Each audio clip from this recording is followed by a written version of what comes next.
کیا ہمیں افغانستان میں مزاحمت کرنی ہے، مدد کرنی ہے؟ کیا ہم کر سکتے ہیں؟ ہمیں کرنی چاہیے۔ اس کے لیے ایک دن نہیں، 2 دن نہیں، برسوں کا موقع موجود تھا کہ ہم اس پر گفتگو کرتے، اور جب ہم گفتگو کرتے تو ہماری پارلیمنٹ میں یہ چیز زیر بحث آتی۔ نہ صرف یہ کہ پارلیمنٹ میں زیر بحث آتی، بلکہ پوری قوم میں زیر بحث آتی۔ یعنی کیا ہمیں ایسا کرنا چاہیے ہم افغانستان پر حملہ کر دیں؟ یہ ایک انتخاب ہے۔ ہم افغانستان میں مزاحمت کرنے والی اگر کوئی قوتیں موجود ہیں تو ان کے ساتھ تعاون کریں، یہ دوسرا پہلو ہے۔ جیسے کہ ہم جانتے ہیں کہ بنگلہ دیش میں جب اس طرح کی قوتیں پیدا ہوئیں تو بھارت نے ان کے ساتھ تعاون کیا۔ تو ہم ان میں سے کون سا طریقہ اختیار کریں؟ یا ہمیں غیر جانبداری رہنا چاہیے، یا دیکھنا چاہیے آگے کیا ہوتا ہے کیا نہیں ہوتا، یا محض اپنی سرحدوں کی حفاظت تک محدود رہنا چاہیے؟ یعنی زیادہ سے زیادہ یہ ہے کہ اپنی فوجیں وہاں کھڑی کر دی جائے، اپنی انٹیلیجنس کو مزید مضبوط کیا جائے، اور کوشش کی جائے کہ ہمارے ہاں اس طرح کی کوئی چیز نہ آئے۔ ان تمام چیزوں پر ذرا تاریخ اٹھا کے دیکھیے، کیا ہماری پارلیمنٹ میں، ہماری قوم میں کوئی بحث ہوئی؟ کیا ہم نے اس موضوع کو موضوع بنا کر اس پر گفتگو کی؟ کیا اس معاملے میں مختلف آراء کا جائزہ لیا گیا؟ کیا پارلیمنٹ میں ہم نے بحث کر کے فیصلہ کیا کہ ہم فلاں اسٹریٹجی یا فلاں حکمت عملی اختیار کریں گے؟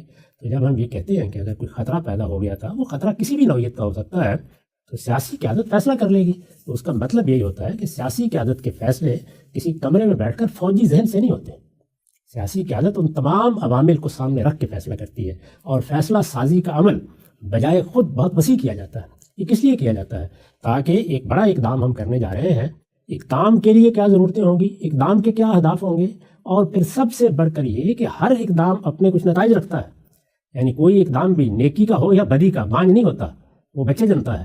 تو جو کانسیکوینسز ہوں گے، جو نتائج نکلیں گے، کیا ہم نے ان کو دیکھ لیا ہے؟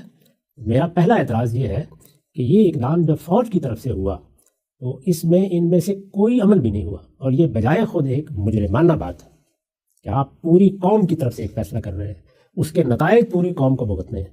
اس میں اگر کچھ قوتیں صرف ہونی ہیں تو پوری قوم کی صرف ہونی ہے، اگر اس کے کوئی بین الاقوامی اثرات ہونے ہیں تو پوری قوم پر ہونے ہیں۔ اور میں بتاؤں گا آگے جا کے کیسے ہی ہوا۔ یہ کوئی معمولی معاملہ تھا؟ یعنی کسی ایک سرحد پر کوئی جھڑپ تھی، اس کا فیصلہ کر رہے ہیں؟ پہلے سے طے شدہ کوئی معاملہ تھا، اس میں مدافعت کے لیے اقدام آپ نے کیا تھا؟ آپ ایک بڑا غیر معمولی حکمت عملی کا تدبیراتی فیصلہ کر رہے تھے۔ یہ فیصلہ کرنے کا آپ کو قوم کی طرف سے کوئی اخلاقی حق نہیں تھا۔ اس کا فیصلہ ہونا تھا تو یہ پوری قوم کی رائے سے ہونا چاہیے تھا، اور پوری قوم کی رائے کا مطلب یہ ہے کہ ہمارے دانشور اس پر گفتگو کرتے، اس پر عام کھلا مباحثہ ہوتا، اس کے پروز کونس کا جائزہ لیا جاتا، اس پر پارلیمنٹ میں بحث ہوتی، اور کسی نازک مرحلے پر اگر بند کمرے میں بھی پارلیمنٹ میں بحث کرنا پڑے تو کی جاتی۔ اس کے بعد اس کی حکمت عملی کیا ہونی ہے اس کا ہم فیصلہ کرتے۔ تو پہلی چیز یہ ہے، سخت قابل اعتراض ہے، اور جو اس طرح کے کسی اقدام کو، خواہ وہ کارگل میں ہوا یا کہیں اور ہوا، ایک مجرمانہ اقدام بنا دیتی ہے، کیونکہ نتائج پوری قوم کو بھگتنا پڑتے ہیں۔ تو قومی نوعیت کے فیصلے، یعنی یہ جزوی فیصلہ نہیں ہے، وہ فیصلہ جس کے اثرات و نتائج کم و بیش نصف صدی تک پھر اس قوم نے بھگتے ہیں، وہ آپ نے محض بندوق کے زور پر کر لیا، اپنے ہاں بیٹھ کے کر لیا۔ اس طرح کا فیصلہ کرنے کے لیے نہ آپ کی تربیت، نہ اس کے عوامل، نہ یہ سب چیزیں کبھی آپ کے ہاں اس طریقے سے زیر بحث آئیں، نہ قومی تائید اس کو حاصل ہوئی۔ تو یہ کام کرنے کا حق ہی نہیں تھا، یہ کام نہیں کرنا چاہیے تھا، اور یہ کرنا تھا کسی بھی پہلو سے کرنا تھا، یعنی براہ راست حملہ کر کے کرنا تھا، محض اپنی قوم کی سرحدوں کی حفاظت تک محدود رہنا تھا، وہاں کچھ قوتوں کی مدد کرنی تھی۔ یہ تمام چیزیں جتنی ہیں ان میں سے کوئی بھی ناجائز نہیں تھی۔ حالات ہوں تو یہ سب فیصلے کرنے پڑتے ہیں، لیکن یہ کس طرح کرنے چاہیے تھے، اصل قابل اعتراض بات یہ ہے، ایک چیز۔ دوسرے یہ کہ پھر یہ فیصلہ کر لیا گیا تو اس کے لیے کیا اسٹریٹجی اختیار کی گئی؟ یعنی 10 قسم کے جو گروپ بن گئے تھے، وہاں کوئی مرکزی حکومت افغانستان میں نہیں رہی تھی، یعنی ایسا نہیں تھا کہ افغانستان میں کوئی مرکزی حکومت مدافعت کر رہی تھی، مختلف قسم کے گروہ بن گئے تھے۔ وہ گروہ تھے جو یہ سب کام کر رہے تھے۔ وہ شخص کے جو گروہوں کی مدد کرتا ہے، یہ حقیقت ہے کہ وہ اس قوم کی بھی موت کے پروانے پر دستخط کرتا ہے اور اپنی بھی موت کے پروانے پر دستخط کرتا ہے۔ جی، اس کو خود خدا کے پیغمبر نے نہایت خوبی کے ساتھ واضح کیا ہے کہ آپ کے علم میں ہوگا کہ جب فتن سے متعلق حضرت حذیفہ نے سوالات کیے ہیں تو اس میں یہ سوال انہوں نے سامنے رکھ دیا کہ ایسا ہو سکتا ہے کہ نظم اجتماعی باقی نہ رہے اور مختلف گروہ وجود میں آ جائیں، ان میں سے ہر ایک اپنا ایک قلم اٹھا لے۔ یاد کیجیے نا کتنی اس زمانے میں جماعتیں اور تنظیمیں بن گئی تھیں افغانستان میں کہ جو اپنے اپنے طریقے سے میدان جہاد میں اترائی تھی۔ اس پہ سوال کیا ہے انہوں نے کہ اگر یہ ہو جائے کسی موقع کے اوپر تو یا رسول اللہ پھر ہمیں کیا کرنا چاہیے؟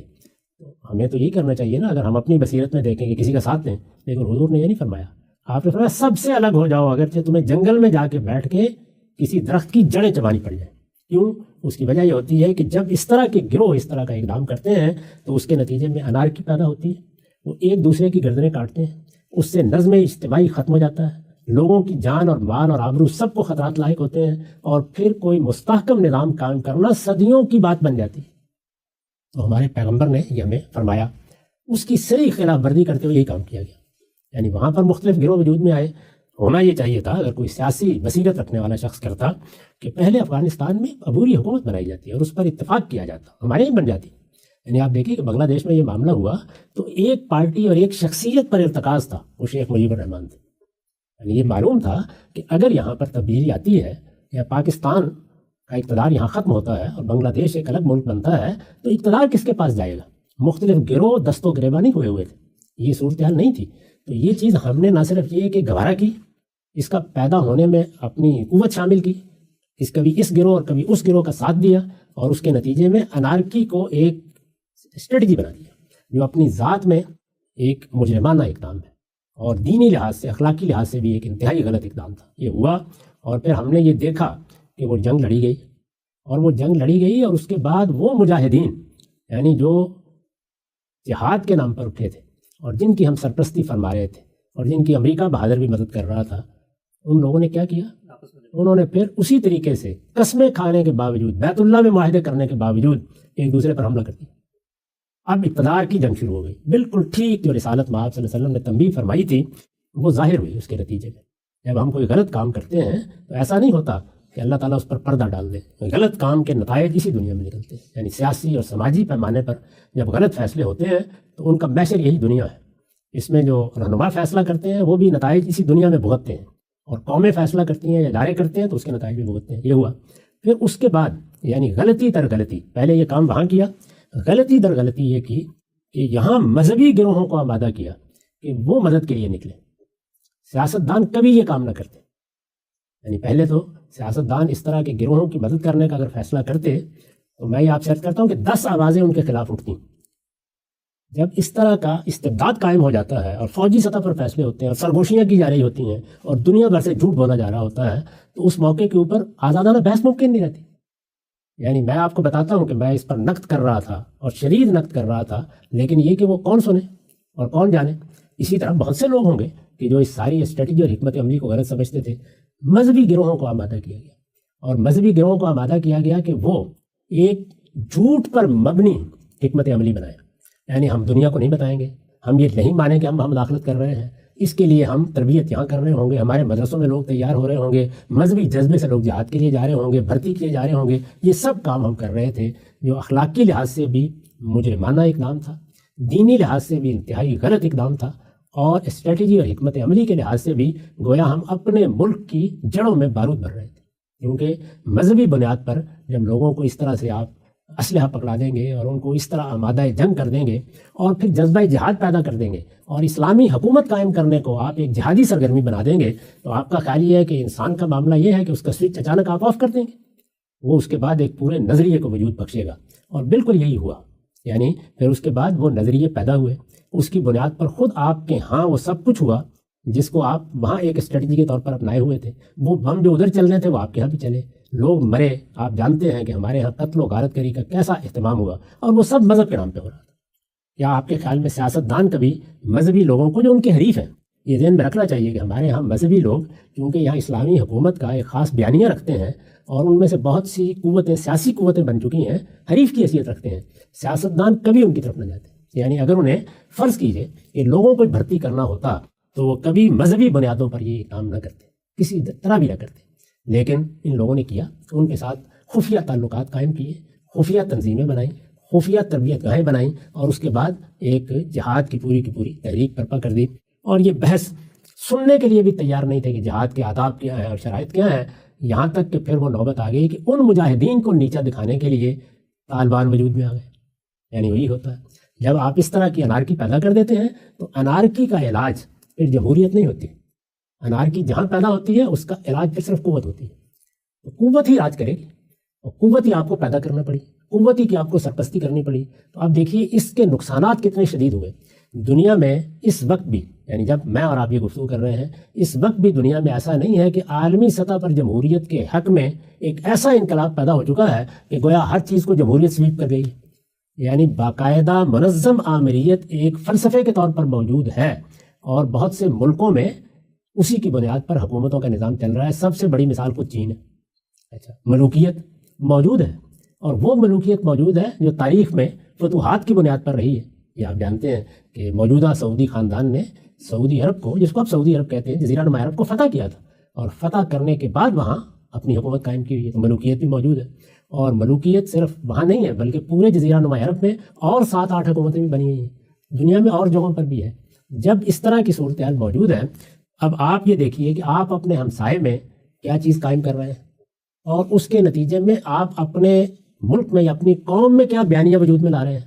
اگر مذہب کی بنیاد پر یہ بیانیہ آپ کے ہاں وجود پذیر ہو رہا ہے، اور اس کے لیے لوگ منظم کیے جا رہے ہیں کہ ایک اسلامی حکومت ہم بزور بازو سے قائم کریں گے، اس اسلامی حکومت کے لیے ہم جہاد کریں گے، اس اسلامی حکومت کو ہمارے آئیڈیل کی حیثیت حاصل ہے، اور شریعت کا بتایا ہوا طریقہ یہی ہے. یہ بات جب لوگوں کے اندر جائے گی تو وہ لوگ، وہ نوجوان خاص طور پر جو اس مقصد کے لیے بھرتی ہوں گے، آپ کا خیال ہے کہ ایک دن آپ ان کو خاموش کر کے بٹھا دیں گے؟ یہی ہوا.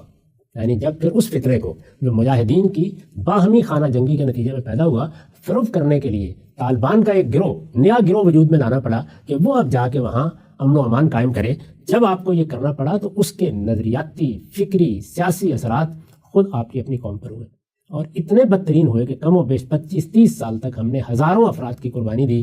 آپ کو یاد رکھنا چاہیے کہ آخری المناک واقعہ وہ تھا جب ہمارے ہاں ایک اسکول کے بچوں کو ذبح کر ڈالا گیا. اور یہ ایک واقعہ نہیں تھا، ایسے دسیوں واقعات اس سے پہلے ہو چکے تھے. وہ مدرسوں میں ہوئے تھے، وہ خانقاہوں میں ہوئے تھے، وہ مراکز پر ہوئے تھے، بہت جگہوں پر ہوئے اس طرح کے واقعات. آپ کو معلوم ہے مسجدوں میں لوگ مارے گئے، گلیوں میں مارے گئے، اور باہر نکلنا ناممکن ہو گیا. اداروں پر حملے ہوئے، افراد پر حملے ہوئے. کتنے علماء ہیں کبھی فہرست بنائیں جن کو اسی طرح کے متحارب گروہوں نے مار ڈالا. تو آپ نے اس طریقے سے بالکل ٹھیک وہ کام کیا جس کی وجہ سے رسول اللہ نے فرمایا تھا کہ ایسے موقعوں پر جہاد کرنا تو ایک طرف رہا، آپ نے فرمایا تھا جس کے گھر میں لوہے کی تلواریں ہوں ان کو توڑ کر لکڑی کی تلواریں بنا لیں. اس لیے کہ انارکی یہ ناقابل برداشت ہے. اس کے مقابل میں، انارکی کے مقابل میں ملوکیت گوارا کی جاتی ہے، اور ہم نے کی ہے، مسلمانوں نے 1000 سال تک کی ہے. اس لیے کہ انارکی بجائے خود ہر چیز کو غارت کر دیتی ہے. وہ برپا وہاں بھی ہوئی، وہ یہاں بھی ہوئی، اور اس طرح سے ایک بڑی جنگ سے افغانستان کی قوم بھی گزری اور ہم بھی گزرے اس کے نتیجے میں. تو یہ کس طرح کی حکمت عملی تھی؟ کون آدمی بقائمی ہوش و حواس اس حکمت عملی کی تائید کر سکتا ہے؟ یہ فوجی ذہن ہے جو اس طرح کی چیزیں سوچتا ہے اور نہیں جانتا کہ اس کے کانسیکوینسز کیا ہوں گے.